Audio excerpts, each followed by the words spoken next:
rêves de te lancer dans un projet EQUESS mais tu ne sais pas par où commencer. Aujourd'hui, je t'explique les étapes clés pour te lancer sans te perdre en route. Dans un premier temps, on va voir la clarification de son projet. Et il faut poser ces questions suivantes. Quel est ton projet? Quelle est ton offre? Si tu es masseur équin, si tu es coach, que tu es ostéopathe, que tu es enseignant, etc. À qui aussi veux-tu t'adresser? Cavalier amateur, professionnel, structuré équestre, propriétaire de chevaux, etc.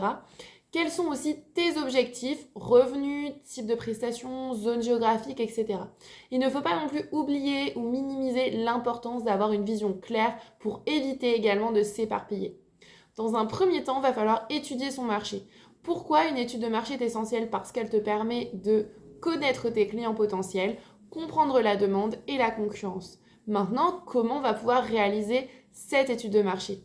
On va observer les acteurs de ton marché, les autres professionnels, les offres existantes qui sont dans ton domaine d'activité, etc. On va discuter aussi avec ses clients potentiels, ne serait-ce qu'avec des sondages, des questionnaires, des entretiens, de la discussion libre, etc. pour vraiment apprendre à les connaître et pouvoir créer une prestation qui va répondre 100% à leurs besoins. Et derrière, étudier les tendances du secteur équestre, par exemple l'essor du bien-être équin qui se passe actuellement. En troisième position, on va effectuer les premières démarches administratives. Choisir un bon statut juridique. Micro-entreprise, c'est simple, adapté pour démarrer. Autre forme, ça peut être une SAU, ça peut être une entreprise individuelle, selon ton ambition, selon tes besoins. Déclarer derrière ça, du coup, à l'URSSAF son activité ou bien à la MSA si tu es dans la valorisation de chevaux en tant que coach et enseignant et que la proportion de tes prestations est beaucoup plus importante dans le fait que tu sois cavalier maison par exemple. Recherche aussi les réglementations spécifiques, assurance, certification éventuelle, etc. Ça est très très important.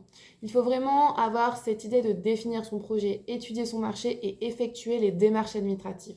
On fait souvent cette erreur de se demander quel statut prendre. Mais déjà, il va falloir que tu clarifies, que tu définisses ton projet en amont et que tu étudies l'idée que tu vas avoir pour la filière équine. Est-ce qu'il y a vraiment une réponse à un besoin de ton client idéal? C'est très très important. Si tu veux aller plus loin, je t'invite à télécharger mon guide gratuit pour structurer ton projet équestre de la meilleure des façons.